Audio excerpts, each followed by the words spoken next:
ನಾನು ಸುರೇಶ್ ಅಂತ first time ಬರ್ತಾ ಇರೋದಿಲ್ಲಿ.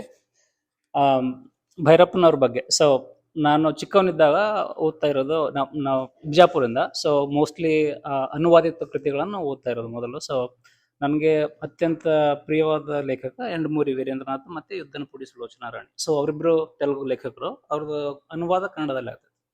ಸೊ ನಾನು ಬಿ ಎಸ್ ಸಿಯಲ್ಲಿ ನೆಲೆ ಅಂತ ಒಂದು ಕಾದಂಬರಿ ನಮ್ಮ ಪಠ್ಯ ಪುಸ್ತಕ ಇತ್ತು. ಸೊ ಅಲ್ಲಿಂದ ಭೈರಪ್ಪ ಅವ್ರನ್ನ ಓದಕ್ಕೆ ಶುರು ಮಾಡಿದೆ ನಾನು. ಸೊ ಅವರು ಸರಾಸರಿ ಎಲ್ಲ ಬುಕ್ಗಳನ್ನು ಓದಿನ ಅಂತ ಅನ್ಕೊಂಡಿದ್ದೇನೆ. ಬಟ್ ಇನ್ನೊಂದು ಎರಡು ಮೂರು ಬುಕ್ ಇರ್ಬೋದು. ಸೊ ಅವರ ಎಲ್ಲ ಬುಕ್ಗಳಲ್ಲಿ ನಾ ಅತ್ಯಂತ ಮನಸ್ಸಿಗೆ ಹತ್ತಿರವಾದದ್ದು ಅಂತಂದ್ರೆ ಆವರಣ, ಅದರ ನಂತರ ಅಂಚು, ನಂತರ ನಿರಾಕರಣ. ಸೊ ಆವರಣದಲ್ಲಿ ನಮಗೆ ನಮ್ಮ ಇತಿಹಾಸ ಬುಕ್ಗಳು ಹೇಳೋ ಥರ ನಮ್ಮದು ಮಿಡಲ್ ಏಜ್ ಅಂದರೆ ನಾವು ಅರೌಂಡ್ 800ರಿಂದ 1700ವರೆಗೆ ಏನೇನು ನಡೀತಾ ಇತ್ತು, 1700-1800ವರೆಗೆ ನಮ್ಮ ದೇಶದಲ್ಲಿ ಏನು ನಡೀತಾ ಇತ್ತು, ಸಮಾಜದ ಸ್ಥಿತಿಗತಿ ಏನಿತ್ತು. ಸೊ ಅವಾಗಿದ್ದ ರಾಜರು, ಅವರ ಸಂಸ್ಥಾನಗಳ ಬಗ್ಗೆ, ಅವರ ಯುದ್ಧಗಳ ಬಗ್ಗೆ, ಅವರ ಧರ್ಮಾಂತರದ ಬಗ್ಗೆ ಅತ್ಯಂತ ಸವಿಸ್ತಾರವಾಗಿ ಆ ಬುಕ್ಕಲ್ಲಿ ಬರೆದಿದ್ದಾರೆ ಆವರಣದಲ್ಲಿ. ಸೊ ಅದು ನನಗೆ ಅತ್ಯಂತ ಅಂದ್ರೆ ಇಷ್ಟೆಲ್ಲ ನಮ್ಮ ಜೊತೆ ಇಷ್ಟೆಲ್ಲ ನಡೆದು ಹೋಯ್ತಾ ಅನ್ನೋ ಖೇದ ಹುಟ್ಟಿಸೋ, ಅಂದ್ರೆ ಲೈಕ್ ಧರ್ಮದ ಬಗ್ಗೆ ಅಂತಲ್ಲ, ಸೊ ಆಗಿನ ಸಮಾಜದ ಬಗ್ಗೆ, ಆಗಿನ ಪರಿಸ್ಥಿತಿ ಬಗ್ಗೆ ತುಂಬಾ ಮನಸ್ಸಿಗೆ ನೋವು ಕೊಟ್ಟಿರುವಂತ ಕಾದಂಬರಿ. ಅದನ್ನ ಕಣ್ಣಿಗೆ ಕಟ್ಟೋ ತರ ಚಿತ್ರವಾಗಿ ಬಿಡಿಸಿದ್ದು ಆವರಣದಲ್ಲಿ. ಅದೇ ತರ ಇನ್ನೊಂದು ಕಾದಂಬರಿ ನನಗೆ ಅತ್ಯಂತ ಇಷ್ಟವಾದ ಅಂಚು. ಈಗ ನಾವು ಇಲ್ಲಿ ಇರೋ ಸಮಾಜದಲ್ಲಿ ಸೊ ಮನುಷ್ಯನಿಗೆ ಖಿನ್ನತೆ ಅಥವಾ ಒಂಟಿತನ ಅನ್ನೋದು ಹೆಂಗ್ ಬರುತ್ತೆ. ಸೊ ಅದರಿಂದ ಒಬ್ಬ ಮನುಷ್ಯ ಡಿಪ್ರೆಷನ್ ಅಂತ ಅಂತೀವಿ, ಅಥವಾ ಮಾನಸಿಕ ಖಿನ್ನತೆಯಲ್ಲಿ ಹೋದ್ರೆ ಯಾವ ತರ ಬಿಹೇವ್ ಮಾಡ್ತಾರೆ, ಅಥವಾ ಅದನ್ನ how to come out of ಅದನ್ನ ಆ ಇಡೀ ಅಂಚು ಕಾದಂಬರಿಯ ಎಳೆ ಒಂದೇ. ಒಬ್ಬಳು ಹೆಣ್ಮಗಳು ಗಂಡನ ಜೊತೆ ಹೋರಾಡಿ ಅಥವಾ ಬಡದಾಡ್ತಾ ಇರೋ ತನ್ನ ಜೀವನ ತಾನು ಹೆಂಗೆ ಸಾಧಿಸ್ತಾಳೆ. So that is the story. ಅದರಲ್ಲಿ ಏನು ಜಸ್ಟ್ ಅವ್ರ ಮಾನಸಿಕ ತುಂಬಲಾಟ, ಅವ್ರ ತೊಳಲಾಟನ ಅತ್ಯಂತ ಸವಿಸ್ತರವಾಗಿ ಬರೆದಿದ್ದು ಅಂಚು. ಸೊ ಅದ್ರ ನಂತರ ಇದ್ರ ಬಗ್ಗೆ ನಿರಾಕರಣ ಬಗ್ಗೆ ಆಲ್ರೆಡಿ ಹೇಳಿದ್ರು ಅವರು. ಸೊ ಅವರು ಎಲ್ಲ ಕೃತಿಗಳಲ್ಲಿ ನನಗೆ ಇಷ್ಟವಾಗಿದ್ದು ಇವು ಮೂರು. Thank you.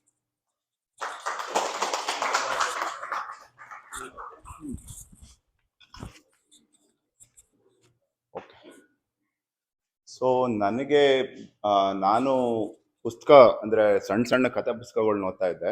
ನಾನು ಯಾವಾಗ ಈ ಕತೆ ಕಾದಂಬರಿ ಓದಕ್ಕೆ ಸ್ಟಾರ್ಟ್ ಮಾಡಿದ್ದು ಅಂತ ಹೇಳಿದ್ರೆ, ನಾನು ಕೆಲ್ಸಕ್ಕೋಸ್ಕರ ಮಂಗ್ಳೂರ್ಗೆ ಹೋದ್ಮೇಲೆ. ಅವಾಗ ನಾನು ನನ್ನ ಫ್ರೆಂಡ್ ಇಬ್ರು ಇದ್ವಿ. ನಮ್ಮಿಬ್ರಿಗೂ ಪುಸ್ತಕ ಓದೋದು ಅಂದ್ರೆ ತುಂಬಾ ಇಷ್ಟ. ಸೊ ನನಗೆ ಯಾರು ಓದ್ಬೇಕು ಅಂತಾನು ಗೊತ್ತಿರಲಿಲ್ಲ. ಅದಕ್ಕೆ ನಾನು ಏನ್ ಮಾಡಿದೆ ಅಂದ್ರೆ, ನಾನು ನನ್ನ ಫ್ರೆಂಡ್ ಹೋಗಿ ನವ ಕರ್ನಾಟಕ ಪಬ್ಲಿಕೇಶನ್ಸ್ ಇತ್ತು ಮಂಗ್ಳೂರಲ್ಲಿ, ಅಲ್ಲಿ ಹೋಗ್ಬಿಟ್ಟು ನಾನು ರವಿ ಬೆಳಗೆರೆ ಅದೆಲ್ಲ ಸ್ವಲ್ಪ ಪರಿಚಯ ಇತ್ತಲ್ಲ, ಅವ್ರ ಪುಸ್ತಕ ತಗೊಂಡು ಓದಕ್ಕೆ ಸ್ಟಾರ್ಟ್ ಮಾಡಿದೆ.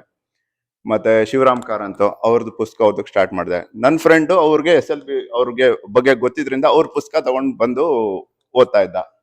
ಸೊ ನಮ್ದು ಹೆಂಗಿತ್ತು ಅಂತ ಹೇಳಿದ್ರೆ, ನಂದು ಓದಿದ್ಮೇಲೆ ನಾನು ಅವನ ಬುಕ್ನ ಇಸ್ಕೊಂಡು ಓದೋದು, ಅವ್ನು ಓದೋದ್ಮೇಲೆ ನನ್ನ ಬುಕ್ನ ಅವ್ನು ಇಸ್ಕೊಂಡು ಓದೋದು, ಹಂಗ್ ಮಾಡಿ ನಾನು SLB ಅವ್ರ ಪುಸ್ತಕಗಳನ್ನ ಓದಕ್ಕೆ ಸ್ಟಾರ್ಟ್ ಮಾಡಿದೆ.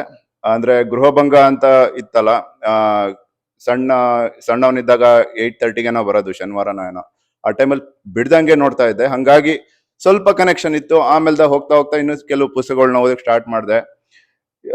ಕೆಲವೊಂದು ಓದಿರೋದ್ರಲ್ಲಿ ಏನು ಕಾಮನ್ ಆಗಿ ಅನ್ಸಿದ್ದು ಅಂತ ಹೇಳಿದ್ರೆ, ಅವ್ರು ಎಲ್ಲಾ ಪುಸ್ತಕಗಳನ್ನ ಓದಿದ್ಮೇಲೆ ಅದೊಂದು ಹ್ಯಾಂಗ್ ಓವರ್ ಅಂತ ಇರುತ್ತಲ್ಲ, ಅದು ತುಂಬಾ ದಿನ ಇರತ್ತೆ, ಅದು ಮರೆಯಲ್ಲ. ಅದು ಅಷ್ಟು ಡೀಪ್ ಆಗಿ ಹೋಗ್ತಾರೆ. ಮತ್ತೆ ಇದು ಹೀಗೂ ಉಂಟೆ ಅಂತ ನಮಗನ್ಸತ್ತೆ.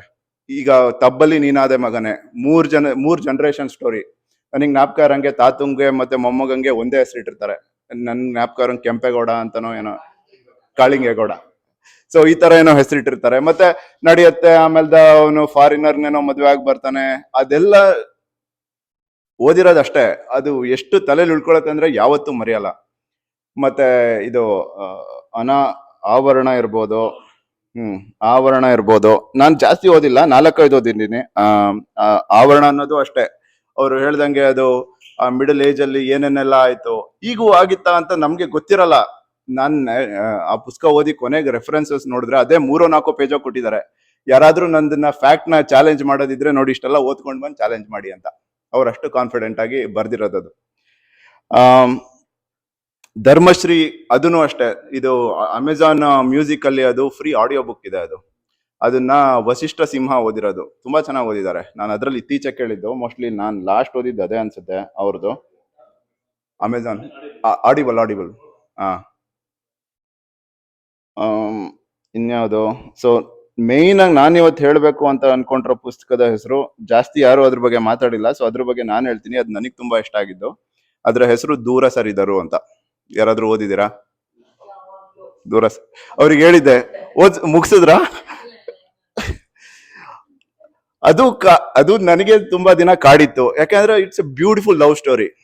ಅದು ಏನು ಅಂತ ಹೇಳಿದ್ರೆ, ಒಂದು ಧರ್ಮದಲ್ಲಿ ಜಾತಿನಲ್ಲಿ ಉಪಜಾತಿ, ಅದರಲ್ಲಿ ಇಬ್ರು ಮಧ್ಯ ಲವ್ ಆಗತ್ತೆ.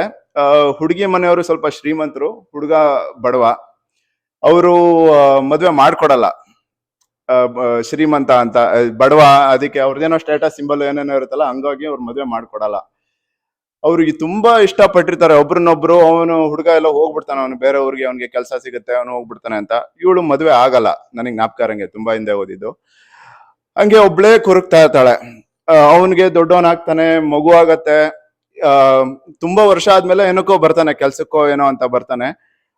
ಅವಾಗ ಅವನ್ನ ಭೇಟಿ ಆಗುವಂತ ಪರಿಸ್ಥಿತಿ ಬರತ್ತೆ. ಅವನ್ನ ಮನೆ ಕರ್ಕೊಂಡ್ ಬರ್ತಾಳೆ. ತುಂಬಾ ಉಪಚಾರ ಮಾಡಿ 2-3 ದಿನ ನಮ್ಮಲ್ಲೇ ಊಟ ಮಾಡ್ಕೊಂಡು ಹೋಗು ಅಂತೆಲ್ಲ ಹೇಳ್ತಾಳೆ. ಬರ್ತಾನೆ, ಊಟ ಮಾಡ್ಕೊಂಡು ಹೋಗ್ತಾನೆ. 3 ದಿನ ಆಗತ್ತೆ, ಹೊಟ್ಟೋಗ್ತಾನೆ. ಅದಾದ್ಮೇಲೆ ಇವಳಿಗೆ ತುಂಬಾ ಜ್ವರ ಬಂದ್ಬಿಡತ್ತೆ, ತೀರೋಗ್ಬಿಡ್ತಾಳೆ. ಮೋಸ್ಟ್ಲಿ ಅವಳ ಜೀವನ 1-2-3 ದಿನ ಇವನಿಗೆ ಸೇವೆ ಮಾಡ್ಬೇಕು ಅಂತ ಇಟ್ಕೊಂಡಿದ್ಲೇನೋ. ಅದನ್ನ ಹೇಳಿದ್ದಾರೆ. ಅದು ಟ್ರಾಜಿಕ್ ಎಂಡ್ ಆಗತ್ತೆ, ಬಟ್ ಆ ತರದ ಕಥೆಗಳು ತುಂಬಾ ನೆನಪಲ್ಲಿ ಉಳಿಯತ್ತೆ. ಸೊ ಅಷ್ಟೇ ಹೇಳ್ಬೇಕಾಗಿತ್ತು. ಯಾರಾದ್ರೂ ಓದೋದಿದ್ರೆ ಓದ್ಬೋದು. ಚೆನ್ನಾಗಿದೆ ಅದು ಪುಸ್ತಕ.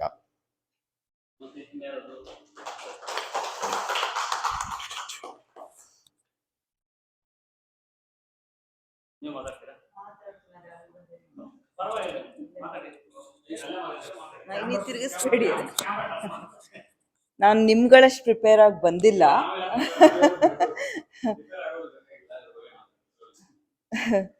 ಸೊ ನನಗೆ ನಾನು ಒಲವು ಸಾಮಾಜಿಕ ಕಾದಂಬರಿಗಳು. ನಾನು ಈ ಗಂಡಸರುಗಳು ಬರ್ದಿರೋ ಪುಸ್ತಕಕ್ಕೂ ನನಗೂ ತುಂಬಾ ದೂರ. ನನಗೆ ಎಷ್ಟೊಂದು ಅರ್ಥನೇ ಆಗೋದಿಲ್ಲ ಅವ್ರು ಬರೆಯೋ ಆಸ್ಪೆಕ್ಟ್ ಆಕ್ಚುಲಿ. ಸೊ ನಾನು ಬೆಳೀತಾ ಇರ್ಬೇಕಾದ್ರೆ, ನಾನು ಶಿವಮೊಗ್ಗ ಭದ್ರಾವತಿ ಅಲ್ಲಿ ಬೆಳೀತಿದ್ದೆ. ನಮ್ಗೆ ಅವಾಗ ಎಂಟರ್ಟೈನ್ಮೆಂಟ್, ನನ್ನ ತಂದೆ ಮತ್ತೆ ತಾಯಿ ತುಂಬಾ ಪುಸ್ತಕ ಓದೋರು. ಸೊ ಮೇನ್ ಎಂಟರ್ಟೈನ್ಮೆಂಟ್ ಅಂದ್ರೆ ಲೈಬ್ರರಿಯಿಂದ ಎವ್ರಿ ವೀಕ್ ನಮ್ಮ ಮನೆಗೆ ಪುಸ್ತಕ ಬರೋದು. ನನ್ನ ತಂದೆ ಯಾವ್ದಾದ್ರು ಸಜೆಸ್ಟ್ ಮಾಡಿದ್ರೆ ಓದ್ತಾ ಇದ್ದೆ, ಈ ನಾ ಹೇಳಿದ್ದು ಈ ಗಂಡಸರು ಬರೆದಿರೋ ಪುಸ್ತಕಗಳು ಅಂತ. ಸೊ ಐ ಥಿಂಕ್ ಅವಾಗ್ಲೇನೆ ಈ ದೂರ ಸರಿದವರು ನಾನು ಕೇಳಿದ್ದು ಅಂತ ಅನ್ಸುತ್ತೆ. But I don't remember, I read it, ನಂಗೆ ಜ್ಞಾಪಕ ಇಲ್ಲ ಕಥೆ. ಬಟ್ ನಂಗೆ ನೆಕ್ಸ್ಟ್ ನಂಗೆ SL ಭೈರಪ್ಪ ಅವ್ರದ್ದು ಬಂದಿದ್ದು, ನಾನು ಒಬ್ಬ ಹುಡುಗ ನೋಡಕ್ ಬಂದಿದ್ದ. ಅವಾಗ ಅವನು ಕೇಳ್ದ ನಾನು ಪರ್ವ ಕಾದಂಬರಿ ಅದೆಲ್ಲ ನೀವು ಓದ್ತೀರಾ ಅಂತ ಕೇಳ್ದ. ಅವಾಗ ನನ್ಗೆ ಇಲ್ಲ, ನಾನು ಅದೆಲ್ಲ ಓದಲ್ಲ, ನಂದೇನಿದ್ರು ಲಿಮಿಟೇಷನ್ ಉಷಾ ನವರತ್ನಾರಾಮು ಸಾಯಿಸುತ್ತೆ ಅಂತ ಹೇಳಿದ್ದೆ. ಬಟ್ ಅದು ನನಗೆ ಇಂಟ್ರೆಸ್ಟ್ ಕ್ರಿಯೇಟ್ ಮಾಡ್ತು. That's the first time I picked up ಪರ್ವ ಅಂಡ್ ರೆಡ್. ಆದ್ರೆ ಅದು ನನಗೆ ಅಷ್ಟು ಅರ್ಥ, I mean we have seen Mahabharata in certain way, and ಅದರಿಂದ ಅದೂನು ಒಂದು ಬ್ರಾಹ್ಮಣರ ಮನೆಯಲ್ಲಿ ಬೆಳೆದ್ಬಿಟ್ಟು ಅದು ಆತರ ನಾನು ಅದನ್ನ ಪಕ್ಕದಲ್ಲಿ, ಆ ದೈವಿಕತನ ಪಕ್ಕದಲ್ಲಿ ಇಟ್ಬಿಟ್ಟು ಅದನ್ನ ಓದೋದು, ಅರ್ಥ ಮಾಡ್ಕೊಳ್ಳೋದು ನಂಗೆ ಇಟ್ ವಾಸ್ ಚಾಲೆಂಜಿಂಗ್. ಬಟ್ ನಾನು ಇವಾಗ ಮತ್ತೆ ಅದನ್ನ ಕೈಗೆ ತಗೊಳ್ಳೋಣ ಅಂತ ಅನ್ಕೊಂಡಿದೀನಿ. ದಟ್ಸ್ ಬಿಕಾಸ್ ಆಫ್ ಹೌದು ತುಂಬಾ ಚೆನ್ನಾಗಿ, ಹೌದು ಗಾಂಧಾರಿ. ಅದ್ರಲ್ಲಿ ನಂಗೆ ಒಂದು ಜ್ಞಾಪಕ ಇದೆ. ಗಾಂಧಾರಿಗೆ ಕೃಷ್ಣ ಕೇಳ್ತಾನೆ, ನೀನ್ ಯಾಕೆ ಕಣ್ಣಿಗೆ ಪಟ್ಟಿ ಕಟ್ಕೊಂಡಿದ್ಯಾ ಅಂತ. ಅವಳು ಹೇಳ್ತಾಳೆ, ನನ್ಗೆ ಕೋಪ, ನನ್ನನ್ನ ಕುರುಡಂಗೆ ಕಟ್ತಾ ಇದ್ದಾರೆ ಅನ್ಬಿಟ್ಟು ನಾನು ಅವ್ನ ಮುಖ ನೋಡಬಾರ್ದು ಅಂತ ಪಟ್ಟಿ ಕಟ್ಕೊಂಡಿದೀನಿ ಅಂತ. ಬಟ್ ಎವ್ರಿಬಡಿ ಥಿಂಕ್ಸ್ ದಟ್ ಅವಳು ಪಟ್ಟಿ ಕಟ್ಕೊಂಡಿರೋದು ಪ್ರತಿವ್ರತೆ ಅಂತ, ಅದಕ್ಕಲ್ಲ. ಸೊ ಅದ್ರದ್ದು ಬೇಕಾದಷ್ಟಿದೆ ಪರ್ವದಲ್ಲಿ. ಬಟ್ ನನ್ಗೆ ಅದು ಓದ್ಬೇಕು ಅಂತ ಯಾಕೆ ಬಂದಿದ್ದು ಅಂದ್ರೆ, ಈಚೆಗೆ ಪ್ರಕಾಶ್ ಬೆಳವಾಡಿ ಅವರು ಮತ್ತೆ ಅದನ್ನ ನಾಟಕದ ರೂಪದಲ್ಲಿ ಅಳವಡಿಸೋದ್ರಿಂದ ಅದನ್ನ ಮತ್ತೆ ನಾನು ಓದ್ಬೇಕು ಅಂತ ಅನ್ಕೊಂಡಿದೀನಿ. I will take that up. But ನಾನು ಯಾವ್ದ್ರ ಬಗ್ಗೆ ಮಾತಾಡ್ಬೇಕು ಅಂತ ಹೇಳೋದು ಅಂದ್ರೆ ಗೃಹಭಂಗ. ನನಗೆ ಯಾಕೆ ಆ ಗೃಹಭಂಗ ತಗೊಂಡೆ ಮತ್ತೆ ಕೈಗೆ ಓದಕ್ಕೆ ಅಂತ ಹೇಳಿದ್ರೆ, ಅಗೇನ್ ಇಟ್ ಫಾಲ್ಸ್ ಅಂಡರ್ ಸಾಮಾಜಿಕ ಕಾದಂಬರಿ. ಅತ್ತೆ ಸೊಸೆ ಜಗಳ, basically whatever we see in the serial and all of that, but they should learn from this. So I mean ಅದರಲ್ಲಿ ಎಷ್ಟೊಂದು ಕೆಲವೆಲ್ಲ ಐ ಮೀನ್ ಹೆಣ್ಣಿನ ಸ್ಟ್ರಗಲ್, ವೆದರ್ ಅತ್ತೆ ಗಂಗಮ್ಮನೇ ಆಗಿರ್ಬೋದು ಅಥವಾ ನಂಜಮ್ಮನೇ ಸೊಸೆ ಆಗಿರ್ಬೋದು, ಎಲ್ಲಾರು ನಂಜಮ್ಮಂದು ಒಳ್ಳೆತನ ಅವಳ ಸ್ಟ್ರಗಲ್ ಬಗ್ಗೆ ಮಾತಾಡ್ತಾರೆ. ಹಾಗೆ ನೋಡಿದ್ರೆ ಗಂಗಮ್ಮಂದು ಸ್ಟ್ರಗಲ್ಲೇ. ಯಾಕಂದ್ರೆ ಇಟ್ಸ್ ಆಲ್ ಪೇಟ್ರಿಯಾರ್ಕಲ್ ಫ್ಯಾಮಿಲಿ ಆ ಕಾಲದಲ್ಲಿ. ಆಕೆ ವಿಧವೆ ಆಗಿ ಚಿಕ್ಕ ಮಕ್ಕಳನ್ನ ಇಟ್ಕೊಂಡು ಆ ಗಂಡು ಮಕ್ಳುಗಳು ಇವಳ ಕೈಗೆ ಹತ್ತದೇ ಇದ್ದಾಗ ಅವಳು ಒಳ್ಳೆ ತಾಯಿ ಆದ್ರೂ ಅವಳು ಆ ಮುಖದಲ್ಲಿ ಐ ಮೀನ್ ಅವಳ ಭಾಷೆ ಇರ್ಬೋದು, ಅವಳು ಗಟ್ಟಿ ಆಗ್ಲೇಬೇಕಾಗತ್ತೆ. ಸೊ ಅದೊಂದು ನನ್ಗೆ ತಟ್ಟು.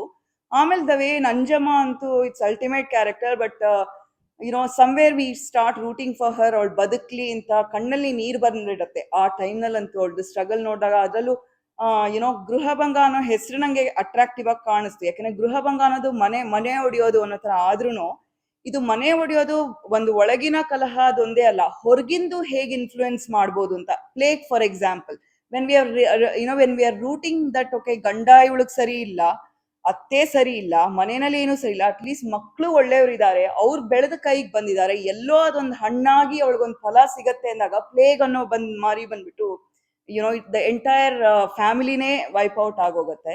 ಸೊ ಅದು ಇದಾಯ್ತು. ನಂಗೆ ಇನ್ನೊಂದೆರಡು ಇಂಪ್ರೆಸ್ ಆಗಿದ್ರೆ, ಅವನು ಇಂಪ್ರೆಸ್ ಅಲ್ಲ, ಒಂದು ಅಷ್ಟು ಕಷ್ಟ ಸಂದರ್ಭದಲ್ಲೂ ಇಂಥ ಜನಗಳಿರ್ತಾರೆ, ಇಂಥವ್ರ ಜೊತೆ ಹೇಗ್ ಬೇಕಲ್ಲ ಅನ್ನೋದು.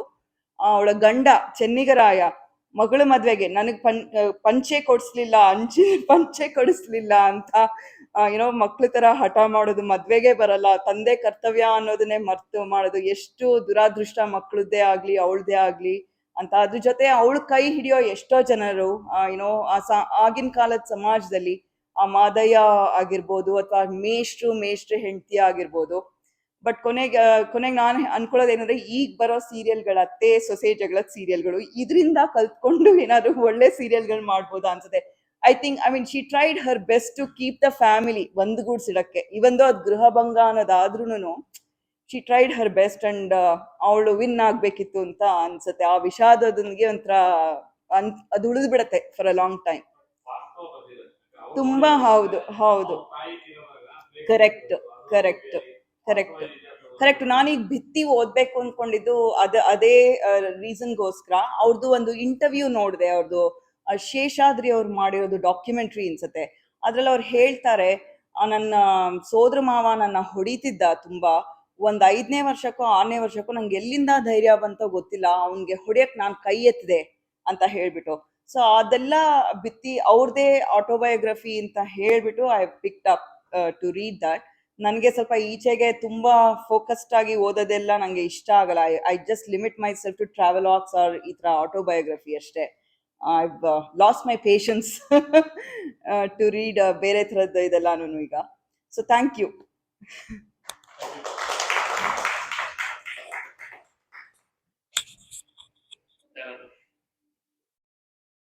Last benchers. Couple of points what I understood from his interviews. ಅವ್ರದ್ದು ಇತ್ತೀಚೆಗೆ ಕೆಲವೊಂದು ವಿಶ್ವೇಶ್ವರ ಭಟ್ರ ಜೊತೆ ಇಂಟರ್ವ್ಯೂಗಳು ನೋಡಿದೆ ನಾನು. ಆ್ಯಂಡ್ ಸಮ್ ಅದರ್ ಈ ನ್ಯೂಸ್ ರೀಡರ್ಸ್ ಜೊತೆಗೆಲ್ಲ. ಓಕೆ, ದ ವೇ SL ಭೈರಪ್ಪನವ್ರು ಒಂದು ಪ್ರಶಂಸೆ ಮಾಡ್ಬೇಕಂದ್ರೆ, ಈ ಸೇಸ್ ಲೈಕ್ ಅವರು 2 ವರ್ಷ ಕಂಪ್ಲೀಟ್ ಸೈಕಾಲಜಿ ಸ್ಟಡಿ ಮಾಡಿದ್ದಾರೆ, in addition to his original profession, just to go through like how to reflect all this social life and all that in the book format. ಅದು ಒಂದು ಸಂಗೀತನ ಕಲ್ತಿದ್ದಾರೆ. Exactly, Sangeetha ಕಲ್ತಿದ್ದಾರೆ.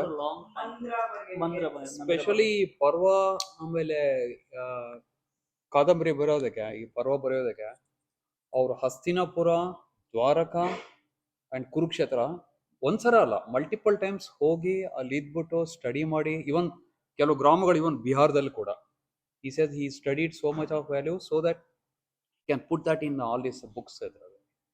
So we really appreciate, and anyway we miss him now, SL Bhairappa. That's really appreciate on that.